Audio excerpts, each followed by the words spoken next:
নবী সাল্লাল্লাহু আলাইহি ওয়াসাল্লাম কি হুজুরদের নবী না আপনারও নবী? হুজুররা কবরে যাবে, আপনি যাবেন না? উত্তর দেন।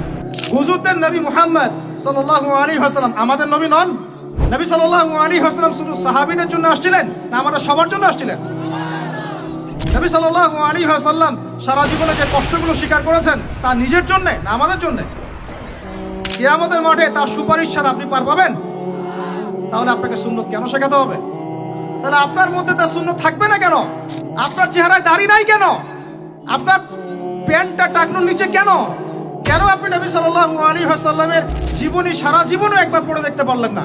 নবী সাল্লাল্লাহু আলাইহি ওয়াসাল্লাম 23 বছর আপনার আমার জন্য কষ্ট করেছেন, মানুষের মার খেয়েছেন, গাল খেয়েছেন, তাকে 15 বার হত্যা করার চেষ্টা করা হয়েছে, তাকে দেশ থেকে বের করে দেওয়া হয়েছে, গলায় দড়ি পেঁচিয়ে টান দেওয়া হয়েছে, পিঠের মধ্যে উঠে নাড়ি ভুড়ি চাপানো হয়েছে, দাঁত দাঁত ঘুষি করে দাঁত ফেলে দেওয়া হয়েছে, মাথা ফাটিয়ে দেওয়া হয়েছে, পা ভেঙে দেওয়া হয়েছে। তাদের জন্য, তার জন্য। তা আপনি আমি কেন তার জীবনী পড়ে দেখলাম না কখনো?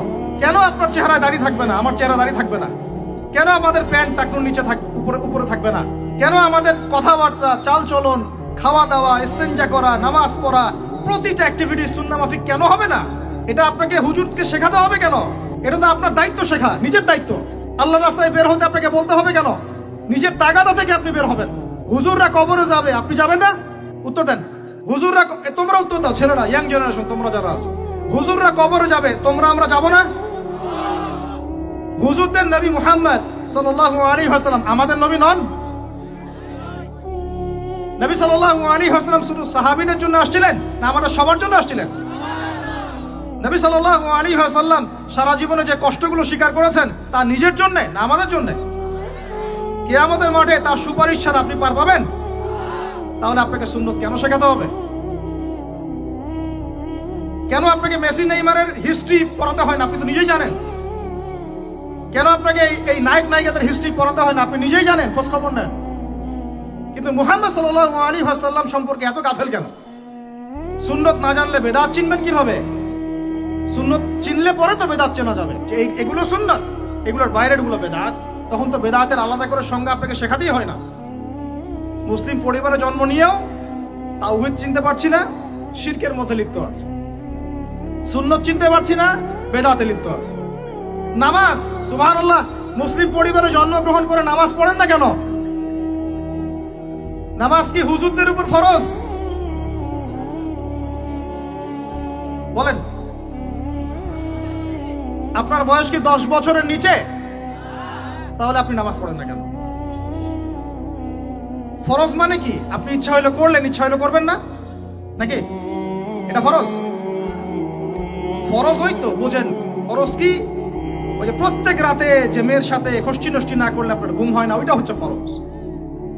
স্কুলে কলেজে গিয়ে মেয়েদের সাথে অ্যাফেয়ার্স করা, ডেটিং করা, এই পাবজি খেলা, আমাদের সবার উপর এখন ইউটিউবিং, ফেসবুকিং ফরজ। ফরজ বুঝেন, এইভাবে বোঝেন, এগুলো হচ্ছে ফরজ আপনার উপরে। সালাত, হাইয়া আলা সালাত, প্রত্যেক দিন আপনার কানে যায়, কেন সালাতে আসেন না? হাইয়া আলাল ফালাহ আপনার আমার কানে যায়, কেন সালাতে আসেন না? কখন সালাতে আসবেন? ছোট ভাইরা কখন সালাতে আসবেন? যখন আপনার বয়স হবে 50, ওই সময় এসে প্রথম কাতারে চেয়ার নিয়ে দৌড়াদৌড়ি করবেন। আমরা যখন মসজিদে যাই, প্রথম কাতারগুলোতে প্রথম 2টা কাতার থাকে বয়স্করা, বৃদ্ধরা, যুবকরা নাই।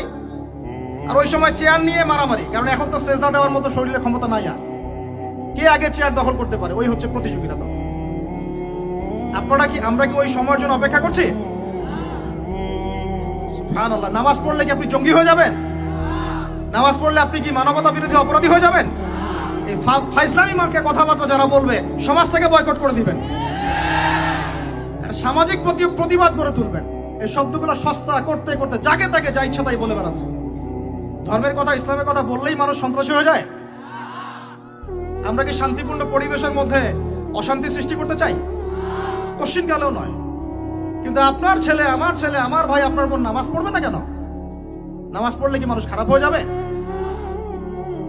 বাংলাদেশে যে শিক্ষা প্রতিষ্ঠানগুলো সবচেয়ে ভালো করে, এই তো আপনাদের এখানে ক্যাডেট কলেজ আছে না, রেজাল্ট ওদের চেয়ে ভালো কেউ করে?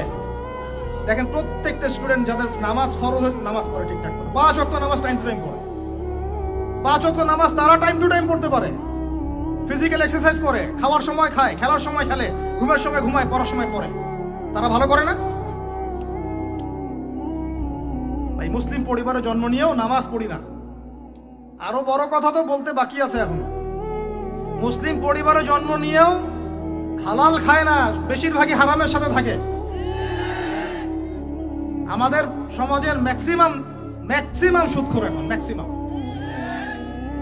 সুদ কি? আমার কাছে শোনেন সুদ, বাকিদের কথা বাদ দেন। আমার কাছে শোনেন সুদ কি জিনিস। সুদ ইজ ইকুয়াল টু নিজের মায়ের সাথে সেক্স করা। আমার কাছে শোনেন সুদ কাকে বলে। সুদ ইজ ইকুয়াল টু আল্লাহর সাথে যুদ্ধ করা। সুদ সমান সমান রাসূল মুহাম্মদ সাল্লাল্লাহু আলাইহি ওয়াসাল্লামের বিরুদ্ধে অস্ত্র ধরা। সুদ সমান সমান নিজের মাকে বিয়ে করা। সুদ সমান সমান 36 বার জেনা করা, তাও 1 দিরহাম সুদ।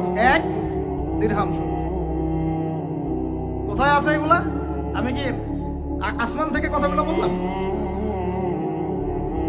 সহিহ বুখারীর হাদিসে নবী সাল্লাল্লাহু আলাইহি ওয়াসাল্লাম বলেছেন সুদের পাপের 70টা শাখা আছে। কয়টা ভাই? আরেকটা হাদিস পেয়েছিলাম, সেখানে আছে 73টা শাখা। কয়টা? যার সবচেয়ে নিচের শাখাটার নাম হলো নিজের মাকে বিয়ে করা। আমরা প্রত্যেকেই মায়ের সাথে জেনা করি যারা সুদ খাই। আমাদের মধ্যে যারা সুদ খাই প্রত্যেকেই তার মায়ের সাথে রাত কাটায়। আর কিভাবে বললে কথাগুলো কানে যাবে, কলবে আঘাত করবে আমার জানা নাই।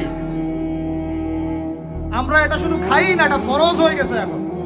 কারণ এই বিশ্ব ব্যবস্থা পরিচালিত হচ্ছে ইহুদিদের হাত দিয়ে, এই বিশ্ব ব্যবস্থা পরিচালিত হচ্ছে খ্রিস্টানদের হাতে, এই বিশ্ব চালায় এখন জায়নিস্টরা, এই বিশ্ব চালায় জাতিসংঘ, এই বিশ্বের অর্থনীতি চালায় ওয়ার্ল্ড ট্রেড, এটা বাণিজ্য, ওয়ার্ল্ড ট্রেড অর্গানাইজেশন, এটা বাণিজ্য চালায়। IMF, world bank, federal reserve bank, এরা চালায় বিশ্ব অর্থনীতি। এরা প্রত্যেকেই সারা বিশ্বের প্রত্যেকটা দেশের সেন্ট্রাল ব্যাংকে সুদ খাওয়ায়। এবং সেন্ট্রাল ব্যাংকের আন্ডারে যত ব্যাংকিং সিস্টেম আছে সবগুলো সুদ ভিত্তিক। সব ব্যাংকিং সিস্টেম, সব এনজিও, সব সমিতি কোনো না কোনো ভাবে সুদের সাথে সম্পৃক্ত আছেই আছে। ওইখানে নাম লিখানোর জন্য, ওই টাকা দেওয়ার জন্য মাথার ঘাম পায়ে ফেলে আপনি পরিশ্রম করেন। আমরা প্রত্যেকেই মায়ের সাথে জানা করি, নাউজুবিল্লাহ। আমরা প্রত্যেকে আল্লাহর সাথে যুদ্ধ করি, আমরা প্রত্যেকে রাসূলের বিরুদ্ধে যুদ্ধ করি। এরপরেও আমরা মুসলমান দাবি করি, জান্নাত পেতে চাই। আর কিভাবে বললে কথাগুলো বুঝবেন আমি জানি না। সূরা বাকারার 279 থেকে আয়াতগুলো পড়তে থাকেন। ইয়া আইয়ুহাল্লাযীনা আমানু, হে মুমিনগণ, ইত্তাকুল্লাহ, আল্লাহকে ভয় করো। ওয়া যারু মা বাকিয়া মিনার রিবা, সুদ ছেড়ে দাও। ইন কুনতুম মুমিনিন, যদি মুমিন হয়ে থাকো সুদ ছেড়ে দাও। ফা ইল্লাম তাফআলু, যদি সুদ না ছাড়োস, কথাটা এরকম ঢাকাইয়া ভাষায়, যদি সুদ না ছাড়োস, ফাযানু বিহারবিন মিনাল্লাহি ওয়া রাসূলিহি, তাহলে আল্লাহ এবং তার রাসূলের সাথে যুদ্ধের ঘোষণা শুনে নাও।